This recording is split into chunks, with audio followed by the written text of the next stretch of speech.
আমলনামার মধ্যে একটি কবুল হজের সওয়াব লেখা হবে। কয়টি? সাহাবায়ে কেরাম ডাক দিয়ে কয়, ইয়া রাসূলুল্লাহ, ইয়া হাবিবাল্লাহ, নবী গো,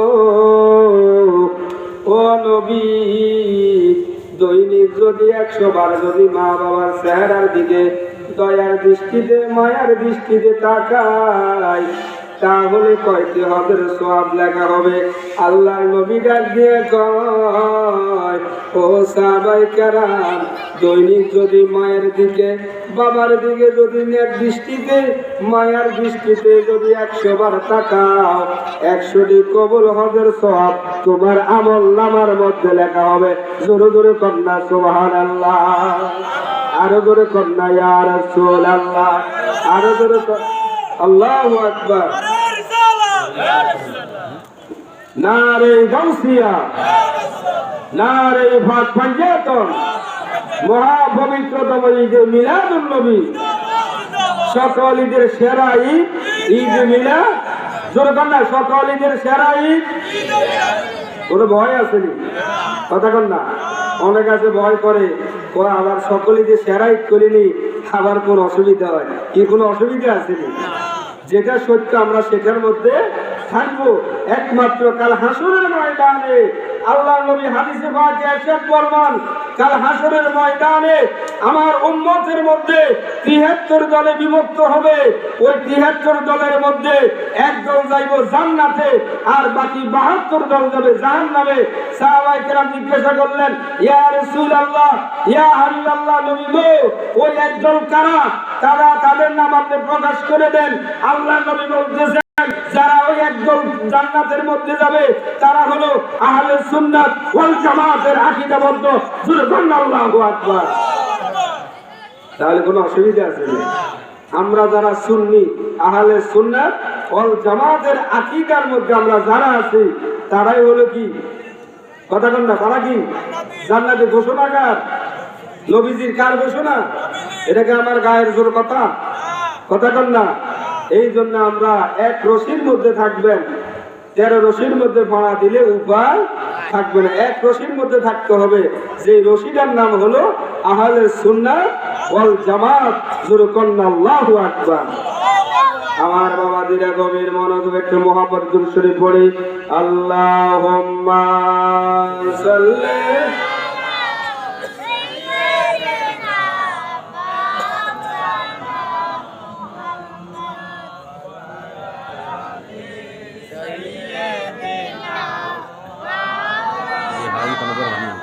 Allahumma salli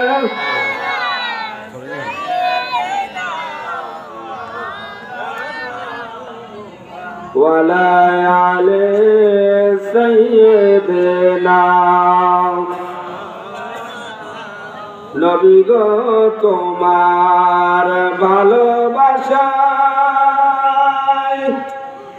জীবনের গুনাহ মাফ হয়ে যায়। কার ভালোবাসা? কথা কথা, কার ভালোবাসা? আমরা ওই নবীজির পক্ষে নাকি বিপক্ষে? কথা কথা, পক্ষে না বিপক্ষে?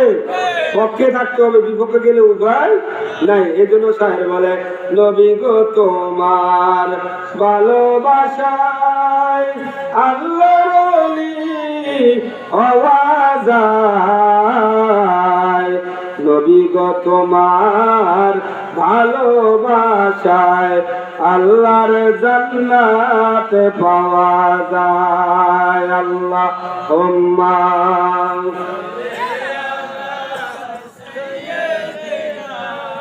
মাওলানা মুহাম্মদ ওয়া আলা আলিহি মাওলানা। আমার বাবাদের গভীর মনোযোগ। মা বাবার খেদমত করার দরকার আসেনি?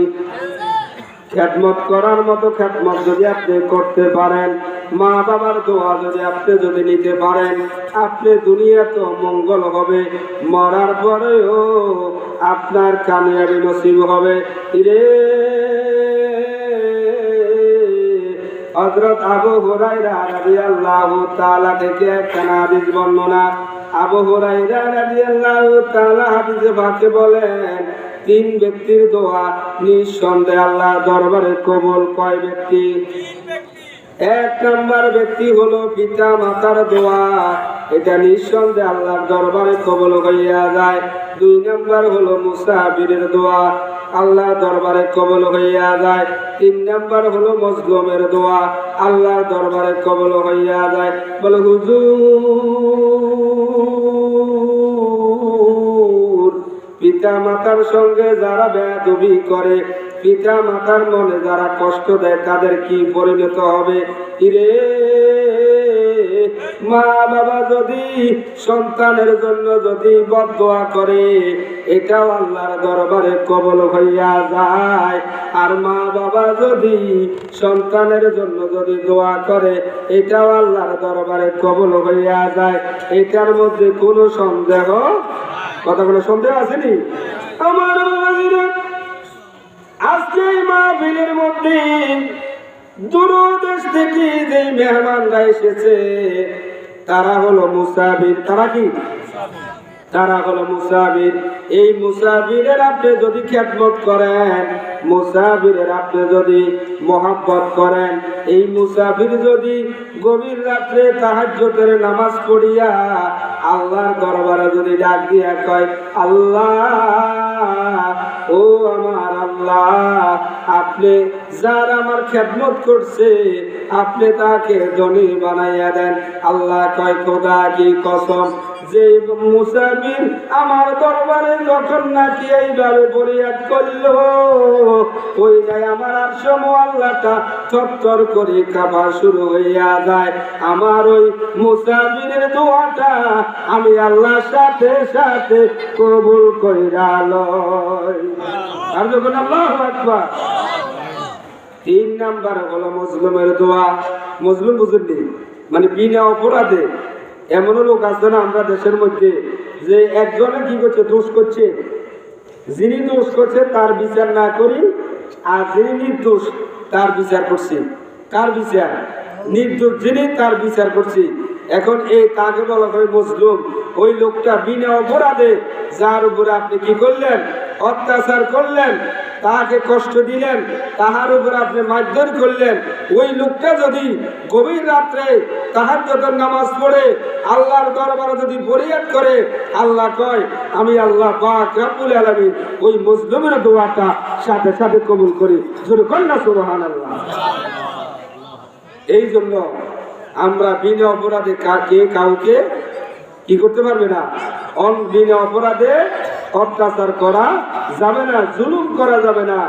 জুলুম করলে, অত্যাচার করলে আপনার যেই কোনো দিক হোক, একদিকে আপনার কি হবে, ক্ষতি আসবে।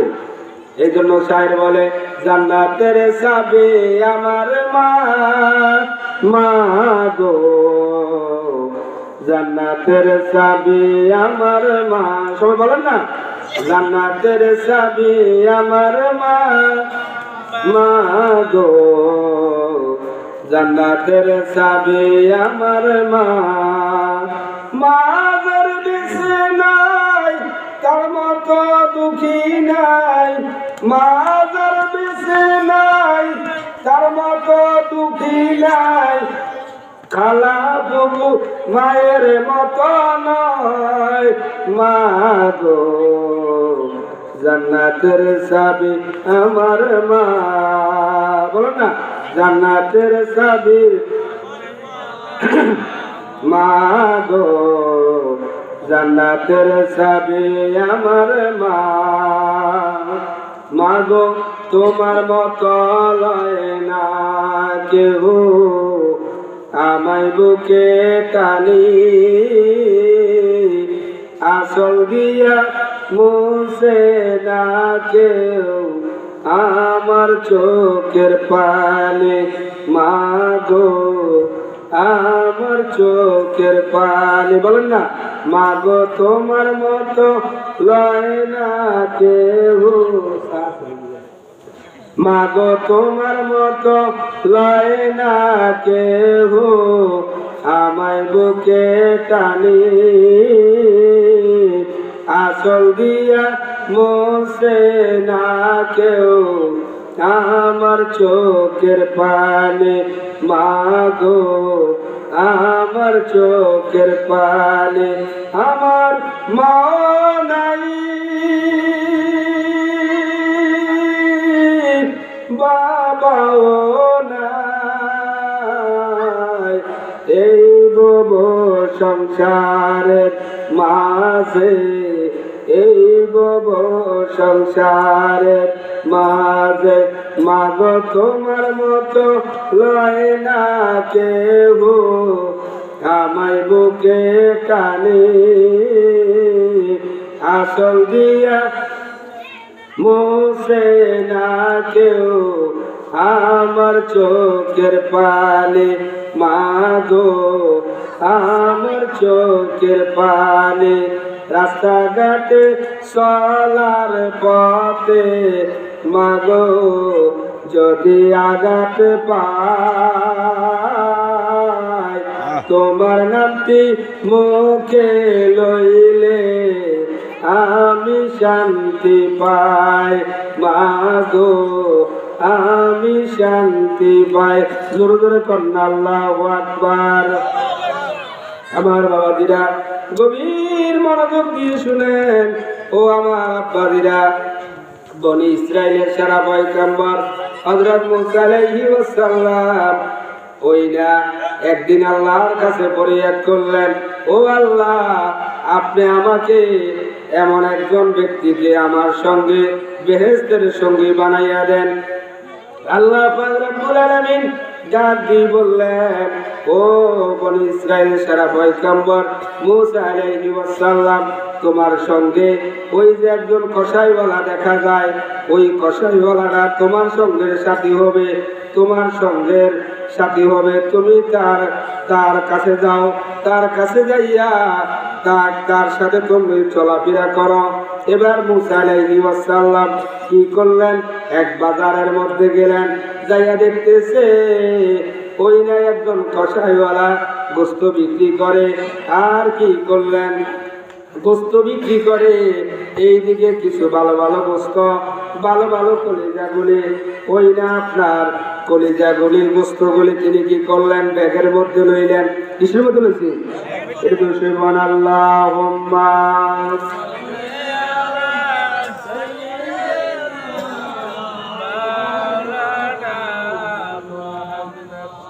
ওয়ালা আলে সাইয়্যিদিনা আল্লাহুম্মা সাল্লি সাইয়্যিদিনা মাওলানা ওয়ালা আলে সাইয়্যিদিনা। কসাইওয়ালা কি করলেন, ভালো ভালো বস্তুগুলো তিনি ব্যাগের মধ্যে লইলেন, ওই না কলিজাগুলো ব্যাগের মধ্যে লইলেন, লইয়া বাড়ির দিকে রওনা হলেন। পিছন দিয়া মুসা আলাইহিস সালাম হাঁটতেছে। লোকটা ডাক দিয়ে বলল, ও মুসা তুমি কোথায় যাইতেছ? বলে আমি এমন এক জায়গার মধ্যে স্থান ঢোকাইতেছি, আমি যেই জায়গার মধ্যে যেন থাকতে পারি এরকম একটা স্থান আমাকে দিতে পারবা কিনা? বলে ঠিক আছে তুমি আমার বাড়ির মধ্যে চলো। এই কথা বলিয়া ওই লোকের পিছনে পিছনে মুসা আলাইহিস সালাম গেলেন। যাওয়ার পরে একটা রুমের মধ্যে মুসা আলাইহিস সালামকে স্থান দিলেন, আরেকটা রুমের মধ্যে ওই না তার একজন বৃদ্ধ মা, আরেকটা রুমের মধ্যে স্থান দিলেন, আরেকটা রুমের মধ্যে কসাইওয়ালা ঘুমাইলেন। রাত্র যখন সারা রাত্র শেষ হয়ে গেল, সকালবেলা কি করলেন, সকালবেলা কসাইওয়ালা ওই বস্তুগুলো ভুনা করলেন, রুটি বানাইয়া ওই মহিলার সামনের মধ্যে দিলেন। মহিলাটা রুটি ভক্ষণ করলেন, গোস্ত দিয়া রুটি খাইলেন। খাওয়ার পরে এবার ওই মহিলা আল্লাহর দরবারে ডাক দিয়া কয়, আল্লাহ ও আল্লাহ আমার সন্তান আমার খেদমত করে, আমার সন্তানকে মুসা আলাইহিস সালামের বেহেশতের মধ্যে সঙ্গী বানাইয়া দিয়েন। জোরে জোরে কন্যা সুবহানাল্লাহ। কি বানাইয়া দিয়েন? বেহেশতের মধ্যে সঙ্গী বানাইয়া দিলেন। এবার মুসা আলাইহিস সালাম ডাক দিয়ে বললেন, ও ভাই এদিকে আসো, যেই মহিলাকে তুমি খাবার দিয়েছ ওই মহিলাটাকে বলে, ওই মহিলাটা হলো আমার মা। আমি একদিন নয় 2 দিন নয়, আজকে দীর্ঘদিন আমার মা অসুস্থ, বিছানার মধ্যে পড়ে আছে, হাঁটতে পারে না, চলতে পারে না। আমি আমার মার এইভাবে প্রত্যেক দিন বাজার থেকে গোস্ত বিক্রি করার পরে আমার মার জন্য আমি কি করি, গোস্ত আনিয়া আমার মার এভাবে খেদমত করি। জোরে জোরে কন্যা সুবহানাল্লাহ। এই জন্য মুসা আলাইহিস সালাম বলতেছে, তুমি যে তোমার মার খেদমত করো, এই খেদমতের বদলতে তুমি কসাইওয়ালা বেহেশতের মধ্যে আমার সঙ্গী হিসেবে থাকবা। জোরে কন্যা সুবহানাল্লাহ। যাক, ইনশাআল্লাহ রাত্র প্রায় আমাদের 10:15 বাজে। কয়টা বাজে? মাহফিল বেশিক্ষণ করা যাবে না। তার কারণ হলো আমরা যে এখন আমরা মাহফিল করতেছি, অনেকে আছে রাত 12টা 1টা 2টা পর্যন্ত মাহফিল করে। কটা পর্যন্ত? 12টা 1টা 2টা পর্যন্ত মাহফিল করে, কিন্তু সকালবেলা আমরা কি করি না, ফজরের